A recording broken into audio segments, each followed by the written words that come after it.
Buenas tardes a todos y a todas. Pues es un gran gusto para mí darles la bienvenida al auditorio de los de la Facultad de Ciencias a tener esta presentación del profesor doctor honoris causa a partir de ayer, Ralph Armstrong.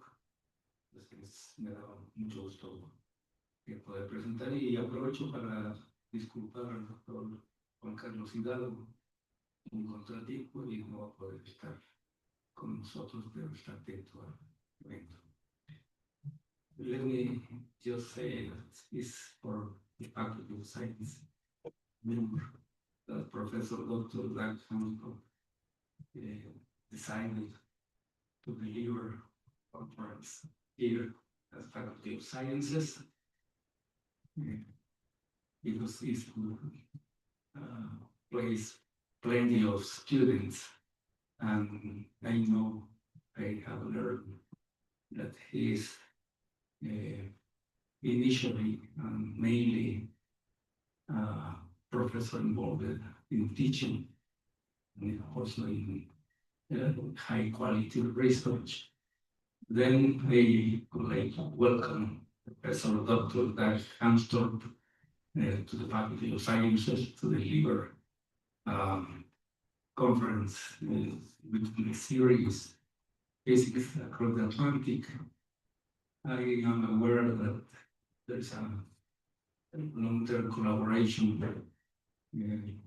on Gothenburg and now.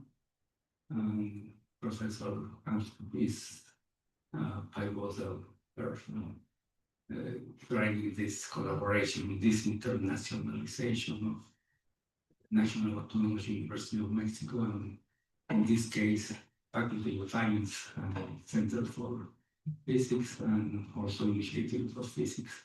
So, Professor Danton, welcome and thank you for accepting this conference in this Faculty of Sciences. Thank you.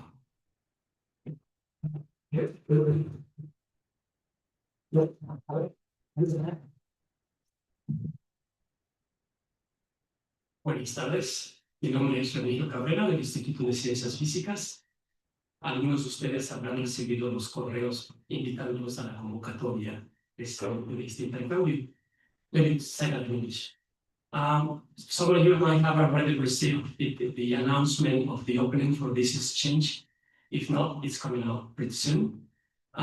Why I'm here is because this collaboration or internalization between the University of Gothenburg and UNAM started 10 years ago. And we have right now sitting 4 students here that have come back from this exchange. So you want to talk at the end. If you would like to participate, you are welcome.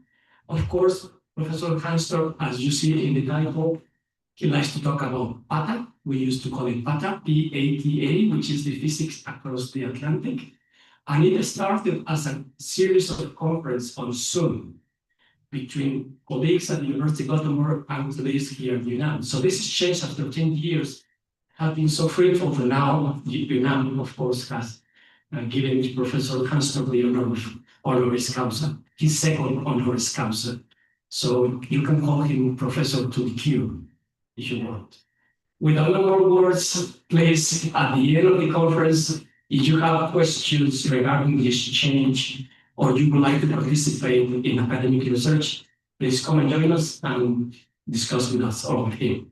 And without more ado, I would like to welcome Professor Doug Hamilton to deliver his pattern talk. Thank you.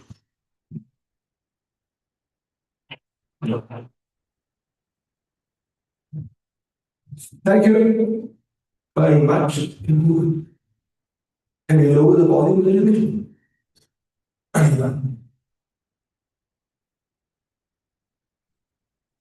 Yeah. Okay, so the title of my talk is Physics Across the Atlantic. And as you heard, the reason I come here to Mexico this time is that I got this very honorable title, honoris causa, and I will here present a little bit what I've been doing on my own research and also in the collaborations with UNAM. And just to point out where I come from, Mexico, the Gulf Stream, if you go down to the Gulf of Mexico, get on the raft, and just wait for a month or two, you have 25% chance of ending up here. And that is Gothenburg, where I'm from. And Gothenburg is in Sweden, is like the industrial heart of Sweden, the big harbor. So it's like 1 million people living in the area. So this is the entrance, and outside is this very nice archipelago. Just a few words about Sweden. Population is 10 million, so half the population of Mexico City. The area is 0.45 million square kilometers compared with Mexico, it's about 2. And I put this map of Sweden. Green means forest. As you can see, it's basically mainly green. And then in the north, we have some Arctic in the mountains. And then a few yellow spots here with the agriculture part. It's on the 57th degree, so it's very high north. If you go to America, you will come to the middle of Hudson Bay. But due to the Gulf Stream, the climate is cold but not Arctic. And the collaboration that they operate in is called the Linnaeus Exchange Program. And just to explain what this means, first have a look on the two names here. Linnaeus, Carl von Linné, he was the founder of botany. So he was just before Darwin, and basically he systemized the whole plant system. He gave the name with a family name, a specific name, the two Latin names. And he was a big scientist, and he had a lot of students. He actually called his pretty big about himself because he called his students his disciples. And he sent them out in the world to explore. So that is kind of the origin of the name, the half of the name. The other name is Olof Palme.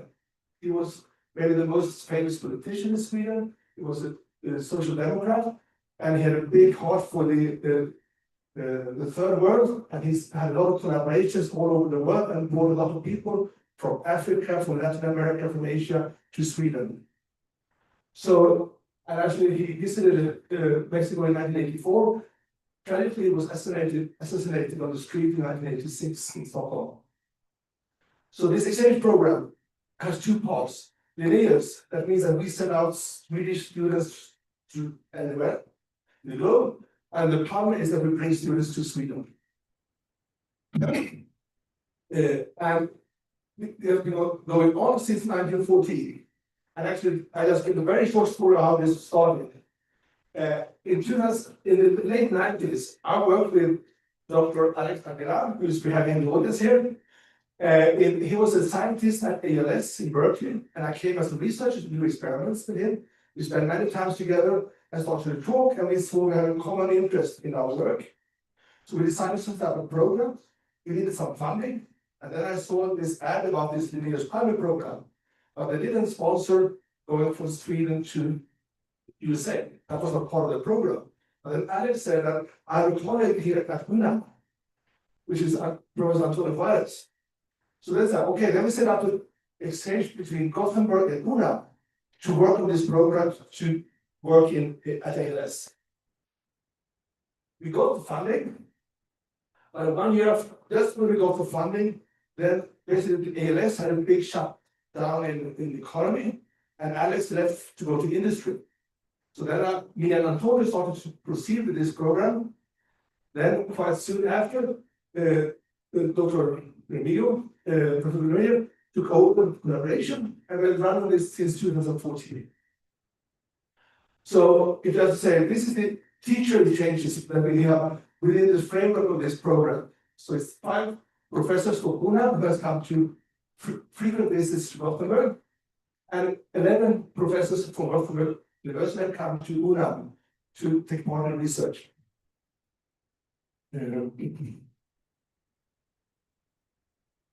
Which was a very important part, but even more important is actually the student exchange. And we actually have had 25 UNAM students who have come to do their master projects to spend a year in Sweden. And 11 students from Gothenburg that come to UNAM to do research projects. And it's quite interesting in a topic like physics that we actually, when I summed this up, there was 18 female and 18 male students in this, which I think is unique for physics. So this is now my projection of the globe. You see here, so we have Mexico here, we have Sweden here. And these dots here, I managed to, before I came here, I tried to get in contact with all the students. Out of the 36, I got in contact with 35. And then each dot here is the location of those students at this time. And here we see in Mexico, we have 6 and 4 of them are sitting here in the audience. I'm very happy for that. Black dots are the Mexican students that participated, and the blue dots are the Swedish students that participated. And of course, each of those dots is a very special case, and I just picked 2.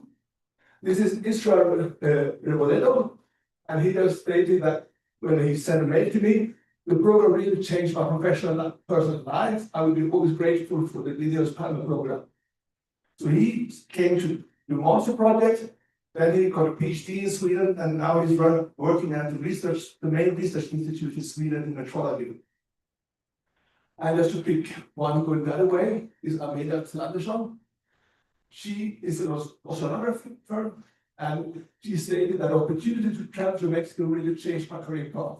Now I'm in Mexico again as a PhD student in oceanography, studying water movements in the Gulf of California. So, and I can always have time to each this unique career changer, like got the opportunity to do this international exchange. That's really what I'm the most proud of in the whole career, what I'm doing, that's to be able to make this possible for these people. And just to finish this kind of introduction, this was one time when it came, and this was about this time of the year, and the first snow fell. So me and a colleague went up to our garages and found all the snow equipment, so we went out to play this snow. It was many times for the first time I see the snow. It was a group of Mexican and Indian students that supported this event. So that's why I'm here. And now I just want to say, okay, going to the research I'm involved in together with Mexican and Swedish students and colleagues. And my main topic of research is spectroscopy of negative ions. It's atomic physics, where we study atoms with one extra electron.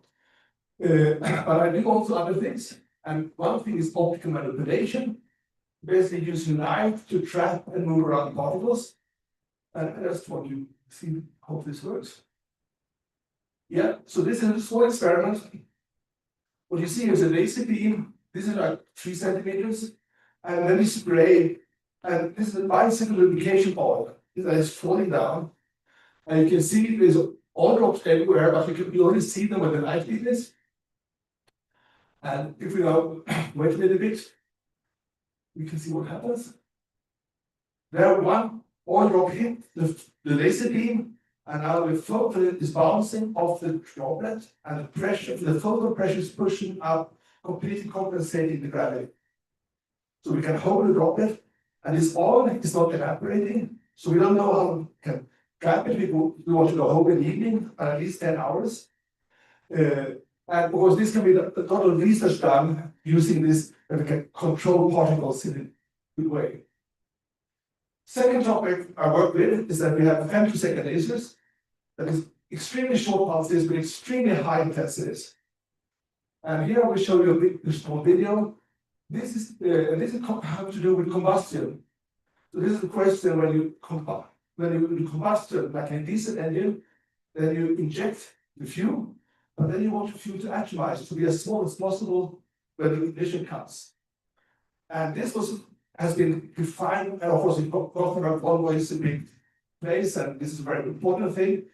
For the diesel, and they have made this very nice and efficient. But when you come to biofuels, they evaporate in a different way. And we just have a short project, and in this case, we took this is the oil drop that we hold in an acoustic cup.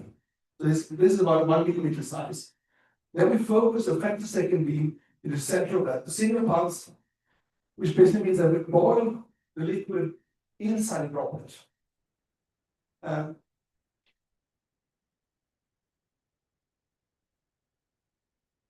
No. There. And now you can see now how this evaporation has grows and grows. So this is image with a high-speed camera. The camera can take 600,000 images per second. And we can study in detail how this droplet evaporates, so you can change the conditions to see how you can make this in an efficient way. Our fourth research interest in physics education research. And this was something that what I was asked to do during COVID. When COVID hit, students were sitting in laboratories alone, didn't need anybody. So head of studies came to me and said, can you do a physics lab that follows the restrictions of COVID? You have to be outside, people have to be separated. So then I went to the football field and we bought a drone, and then we line up all the students here, and here you can see two loudspeakers that send out 440 hertz, just a single tone, and then we ask the students to just walk around and place yourself on a maximum. And basically now they can the students taking part in this can now reconstruct the interference pattern. And as you can see now, they start to line a little bit. And you can now see, so here's like the first maximum, here are two maxima, and here and here. I was a little bit ashamed because when we did this, I asked them to find the maximum, but as an experimentalist, I should have told them to find the minimum instead. Because it's much easier to see when the sound disappears than when it's the maximum, because then the maximum you go away a little bit, it's still pretty high tone. This was actually repeated on a big football stadium with 400 kids of the age of 10 years old. And you can say you get maybe the same pattern, but you get more lost because the 10-year-old are more difficult to control, and all the kids moving around more independently than what they were instructed. So that's our interest, but the main part of this talk I will focus on this one. So then I just started negative ions for the atom with extra electron, and let's go back to new scientists. And in 1973, on the cover says all negative ions good for you. And if you Google negative ions, It's very interesting. Actually, don't help you. now we should have.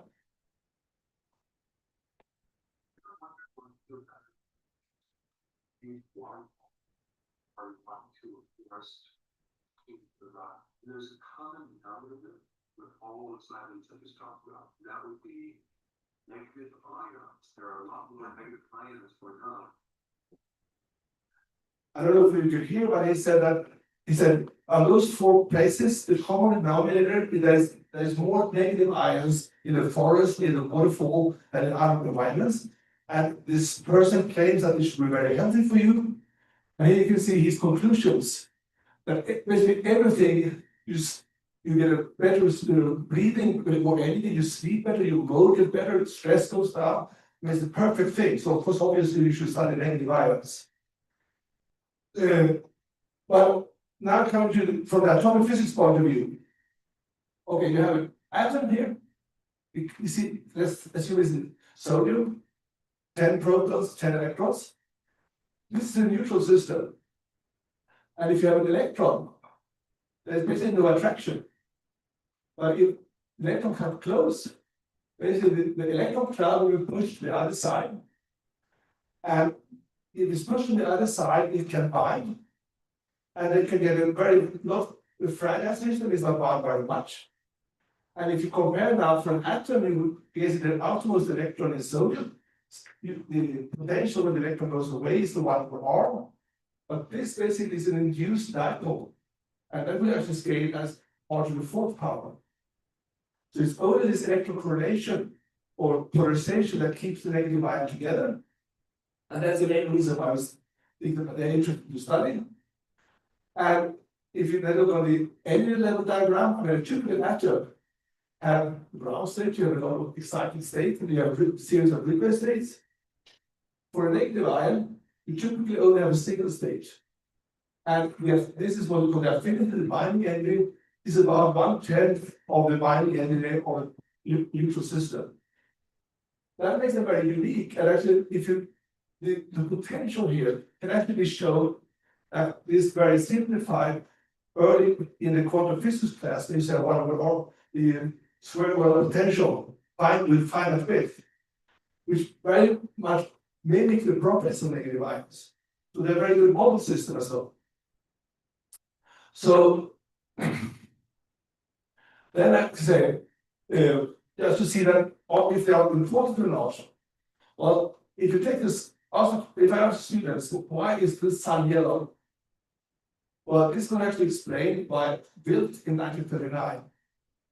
Because when you study physics, you study nuclear physics, you learn that in the interior of the sun, you have millions of degrees of Celsius to get the fusion running.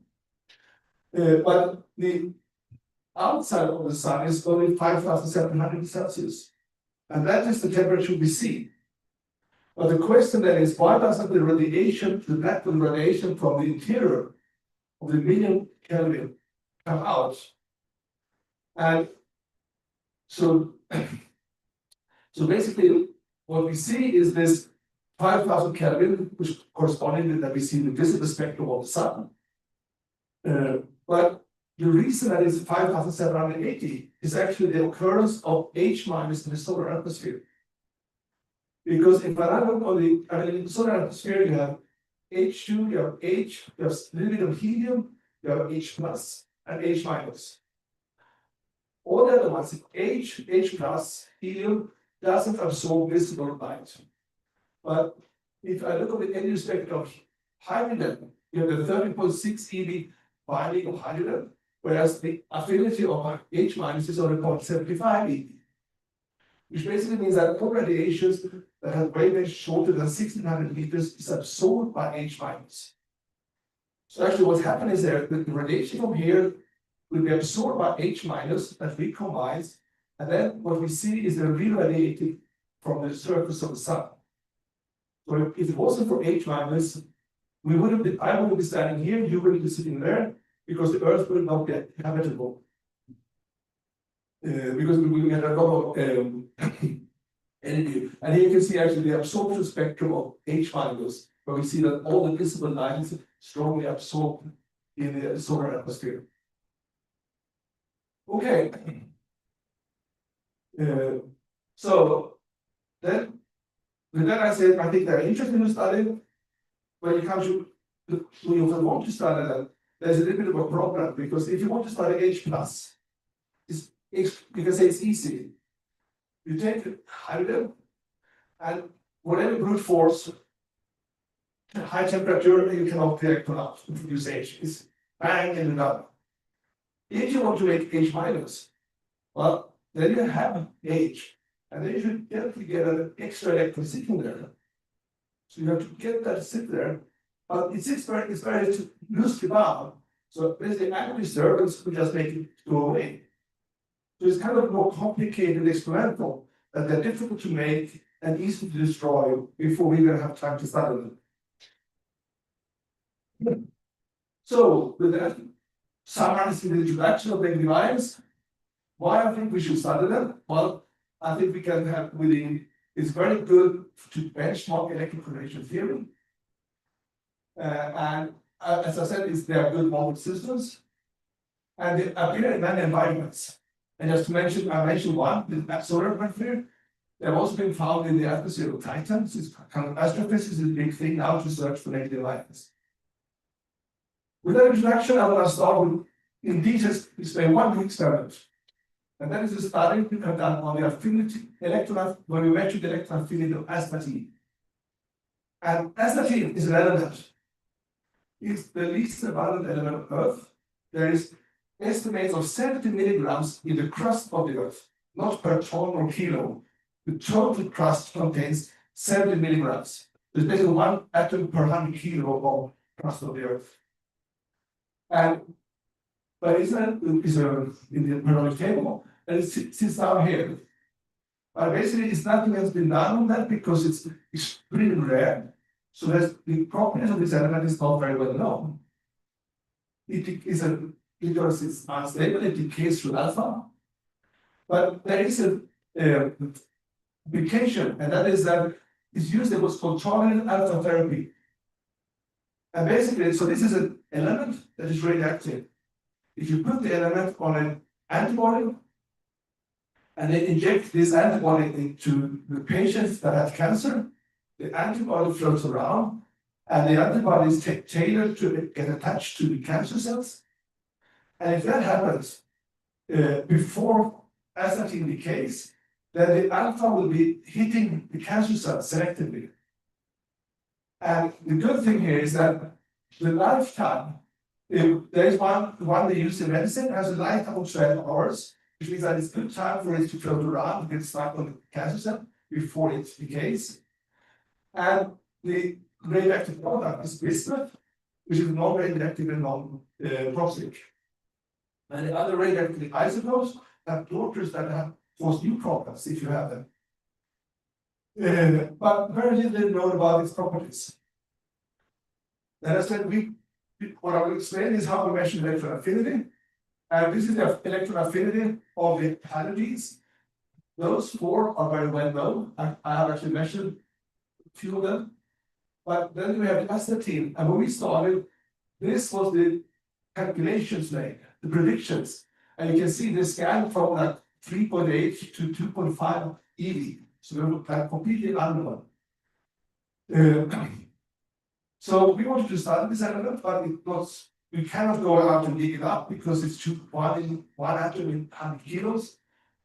So instead we went to CERN in Geneva. And in CERN they have this big accelerator for particle physics. And this is this big, huge accelerator complex. You start down here, you produce H minus, you go into the booster, you accelerate them there, send them to the next accelerator, they go up in circles up to go up to the big LHC where they study and make this finding where it goes up. But then they have drawn up a number of different experiments on the side. For instance, there is one very famous as the AD, the anti-proton accelerator, where they study antimatter. And the experiment we did was at this solder facility. So basically that after the first booster, we take the beam and just take it out to solder. And at the solder, we basically run the protons, the GeV protons, into a target. It's like a tube the size of a finger, filled with uranium carbide. And when the GeV protons strikes the uranium, they just split them up in every possible reaction. It's not a chain reaction, it does a smashing reaction, and you get spallation, you get fragments, you get fission, and you basically produce the whole nuclear charge. Basically, every isotope here is produced in this violent collision. And then if you take this proton into the uranium, and then you heat that, and then put it into an ion source, you can ionize that and make it beam out whatever element, whatever isotope you want to study. And this is all the whole, so there's a lot of beam lines going out when chemical experiments. And we then built up an experiment that we call GANDALF, the Gothenburg Analytic Detector for Affinity Measurements by Laser Photon Detachments. And basically in this system, we have the beam of astatine. It comes in here, we have an electrostatic plate with bended, the ions fly, and then we apply the beam of lasers on top of this. And if the laser energy is enough to knock out the electron, well, then if nothing happens, the negative ions will, astatine ions will go in here. But if we knock out the electron, we get a neutral particle that is not deflected here. So it proceeds into this, and this is a cross plate with a graphene layer on. And now this has an energy of about 30 keV.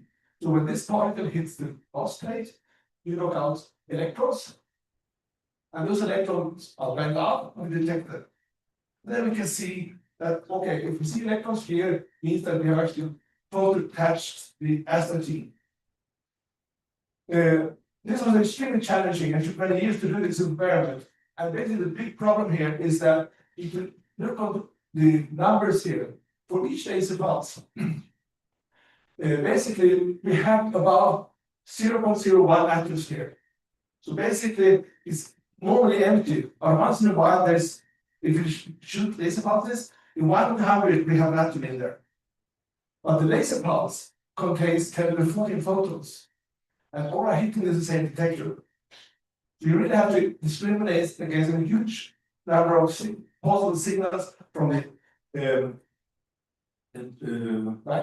laser and see the signal. And this is actually this part of the detector, you can see a picture from it. And after a lot of struggles, we got this result. This is basically that you have we choose the photon energy, and we look for the onset when we see when the production of atoms go up. And then in this way, we can measure this point. And then we can extract the value of this to be 2.4, which as I said before was completely unknown. And the important, and then that was compared with statisticians, and they calculated this. And you can see if you compare the theory experiment, it was extremely good overlap here. And this was published in 2020. Previously, the group by Volt et al. Have measured the ionization potential for astatine. How much does it cost to take away the electron from the atom? And if you have the IP and the electron affinity, you can calculate the electronegativity.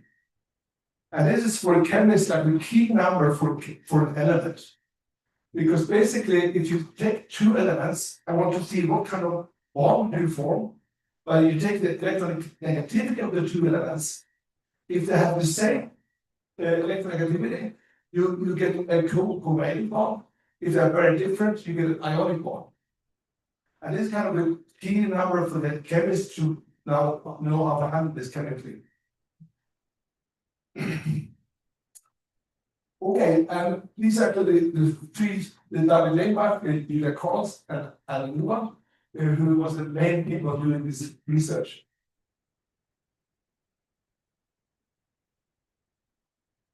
Okay, and next thing I wanted to show, what is the time, by the way? Sorry? How much?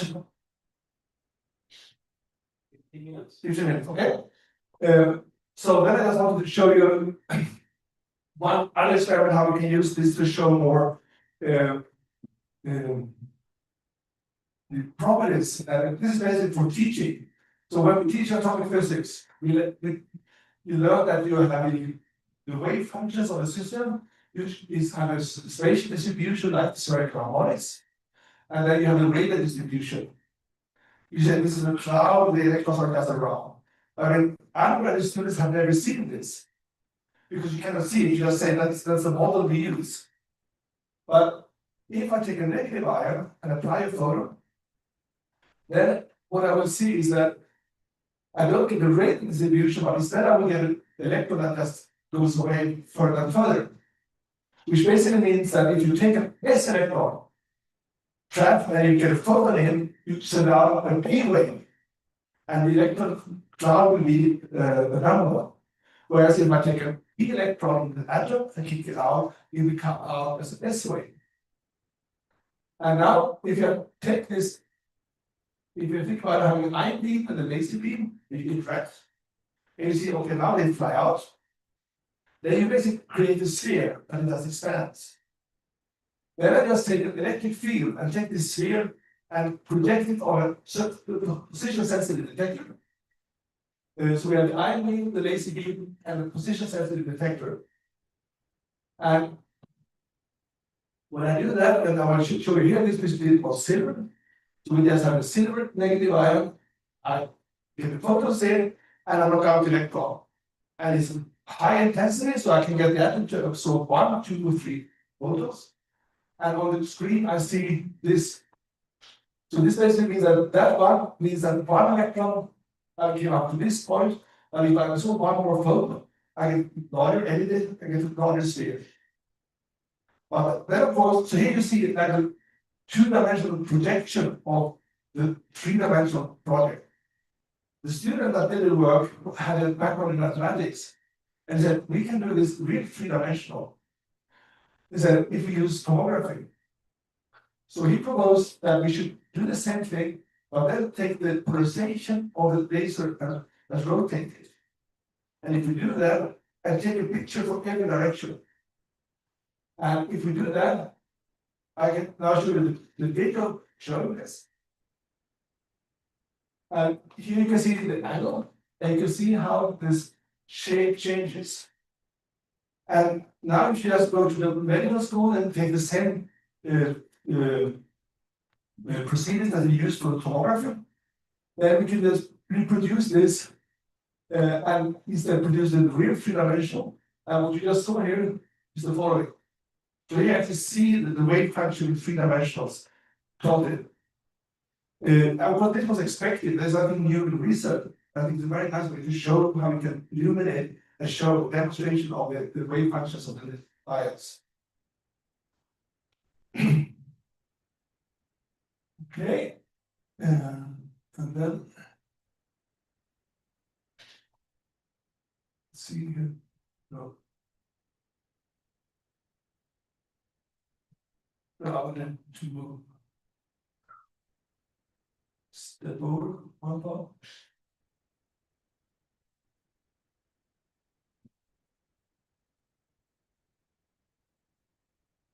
Here.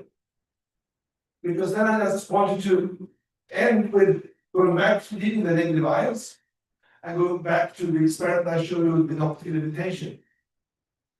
And this picture from the one you saw before, the video you saw. So I assume now we have trapped the sphere here. It's sitting there, and when you spray, you always produce charge on the droplets. So the droplet that you saw sitting there, even if you don't want it, it will be charged.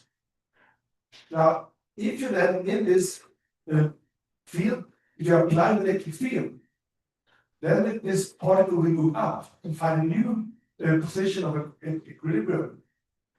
And then at the same time, we can actually observe the position by taking a lens and then project that on the wall. And now it's charged, we push it up by the electric field, then we take an alpha source and approach it. And if the alpha particles hit the droplet, it knocks out electrons and it loses charges. And here you can see now the blue line is the electric field that oscillates, so drives this particle up and down. And the green line is the position of the particle. And you can see now here you have motion that is decreasing. You basically knock out electrons, and at some point you have no motion because now you made it neutral.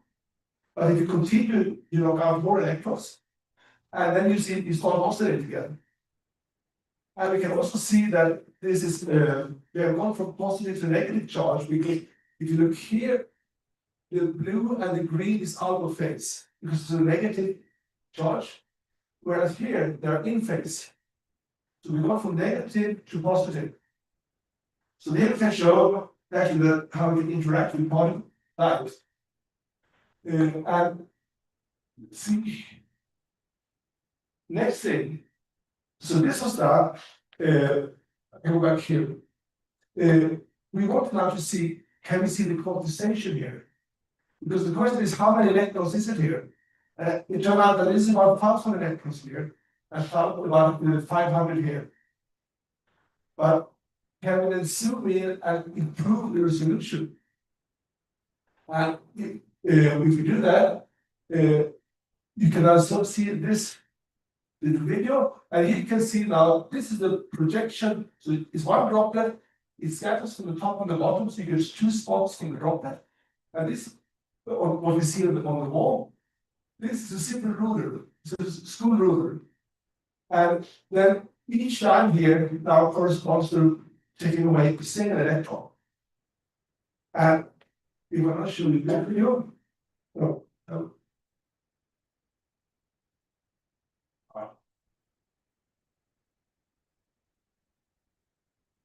this was.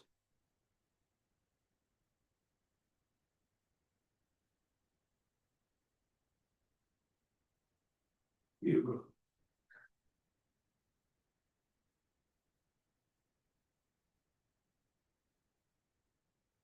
There we go.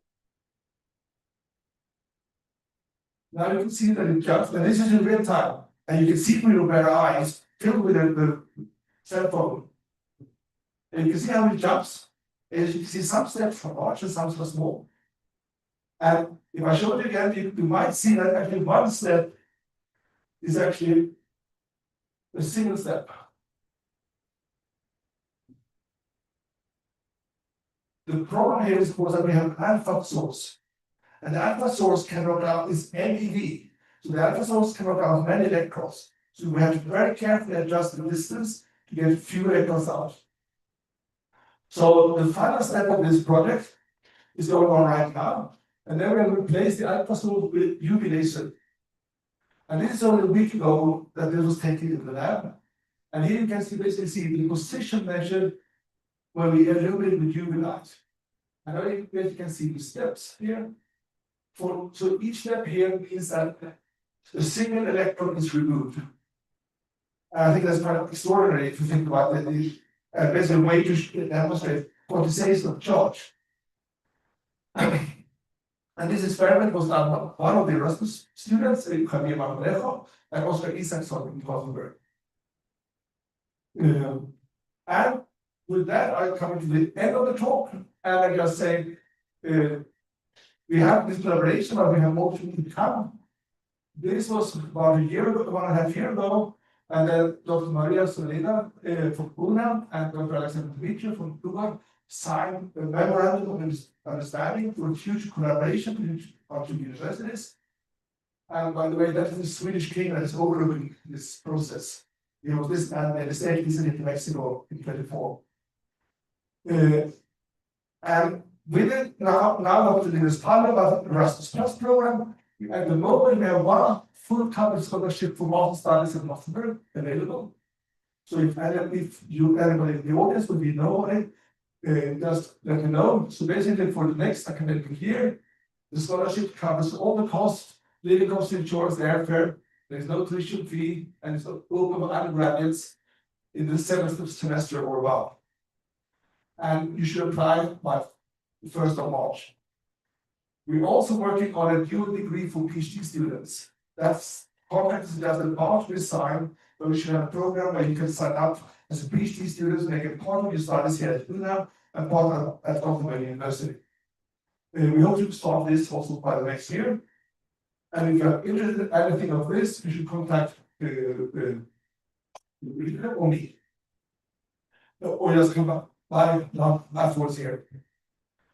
And with that, I just say, this is not the reason I presented here is not made by me, but actually by these and this is a PhD student that have worked on this on the different experiments I showed. And these are the fundraisers that paid for it. And special thanks to our Christensen who has helped me to make the slides. And here we have the next generation of students that are now working in my group. And with that, I thank you for your attention.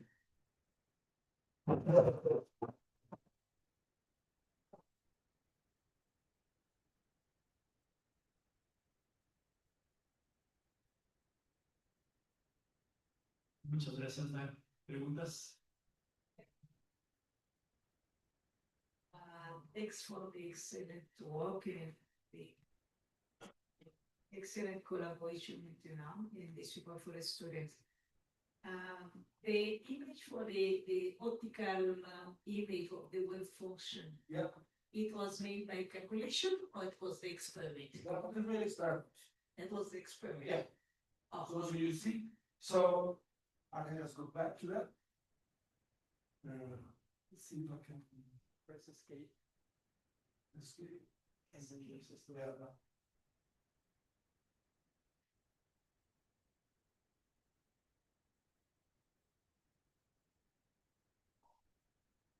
So,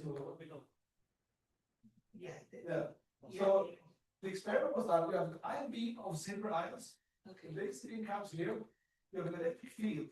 So when you knock out the electron, it flies up, and if it comes up with zero energy, it will go straight up and hit the center. If they have some velocity in any direction, it will go out in a parabola and hit. So that means that when in the experiment, the circle means a certain energy, and you can see the direction it went out. Okay. And So what is the wavelength of this laser? What is the power of that laser? the power is a femtosecond. It's a femtosecond laser, and so I don't have the numbers, but it's pretty intense. I mean, But you know the wavelength of that laser is a green or red it's or infrared. infrared? Yeah, it's an infrared laser, and you are not. Let's see. So just to say, no.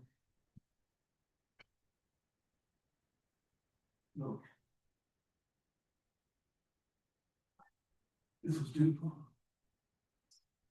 Yeah, so that's what you see. So this is actually, the electrons fly up on a screen, or fluorescent screen, and then we just have a camera sitting here watching. So that is the real camera image of the electrons coming out, which basically means that this is about 1 eV, and the photon energy is about half an eV. So that means that between each circle here, you add one more, half an eV extra. So what is more or less the size of the sample that to make this? So So what is the size of the sample that we are it measuring? has an atomic ion beam of silver ions. So we just produce negative ions in the ion source.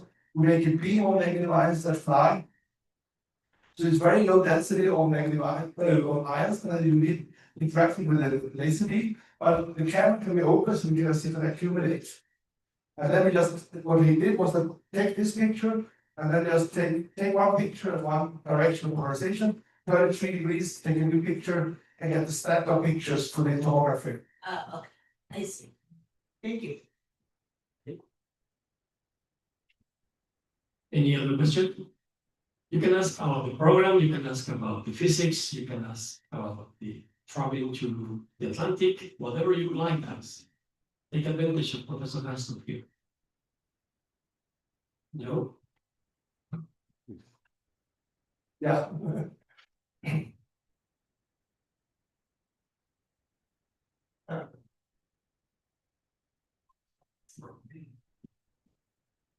Okay, yeah, I encourage everybody to ask questions, but in the meantime, I'll ask one. The plot that you show with the two, from negative ions to positive ions with the alpha source. Yes. At the end on the right side, when you get to the positive ions, they start becoming off phase. Yes. Is that a cluster effect at that point, or why is that it's getting off phase? Well, It's so that was the.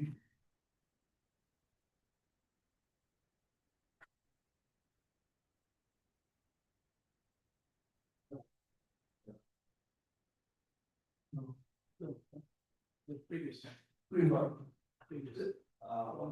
Yeah. Yeah, why we are not perfectly in phase here? yeah. Yeah, this is, so one of the papers that we wrote about this was a demonstration of the simple harmonic oscillator. So that basically, if you make it, so what you do here, you have an electron and you push it up and down. And it's a damped driven harmonic oscillator. And we can control, so we have done this by controlling also the pressure. So without if you have basically no friction, you would get an in phase. But now since the friction of the droplet against the air makes a small delay of the response. And we can actually do that at different levels and see the complete picture of the gap driven harmonic oscillator. It's done on the vacuum, but not.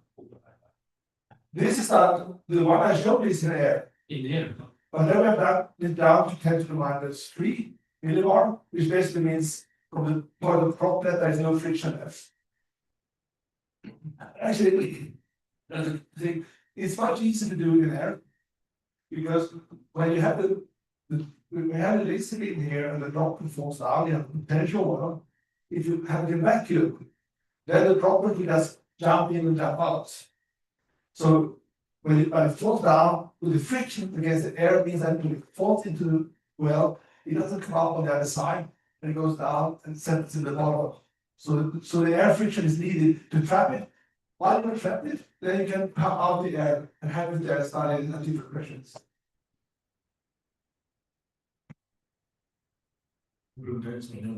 Here's one, yeah.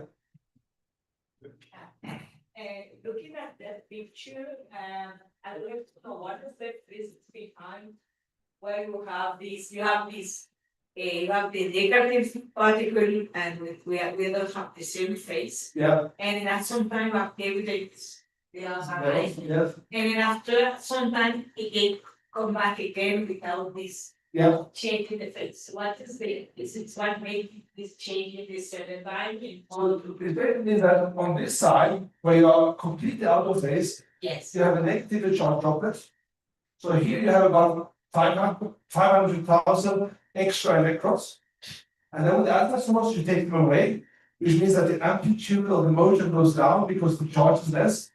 Here you roughly have zero, so there's no response. And then when you remove the alpha source. No, you just take it on the same distance. So you will still have the alpha, so you Yeah, have there's alpha positive reaction.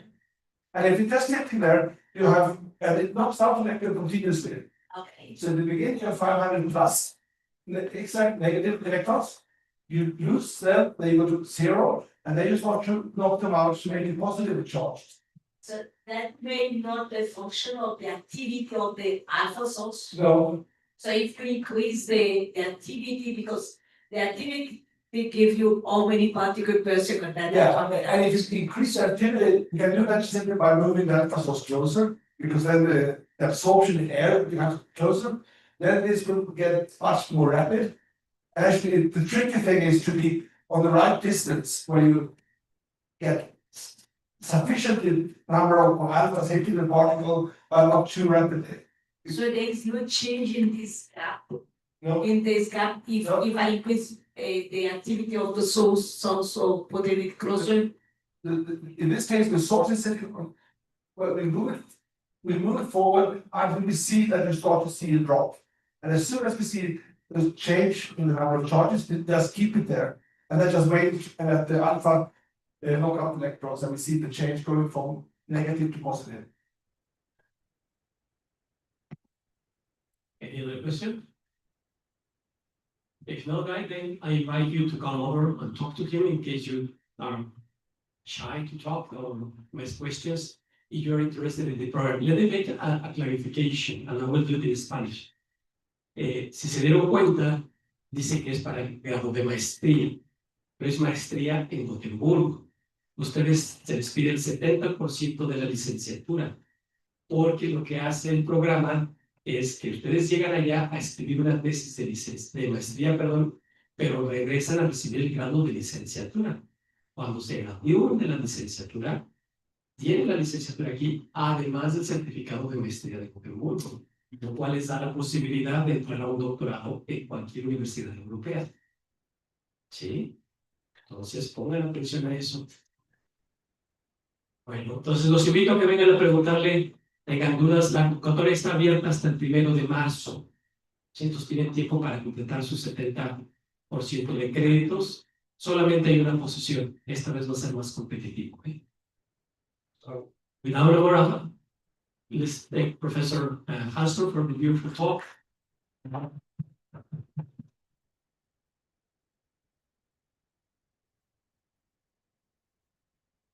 My lady is here, I see her. That's another, one of the first, 2017, I guess, 18, Linnaeus found. Pásale, chicos, no tengan miedo, no, vamos a ver,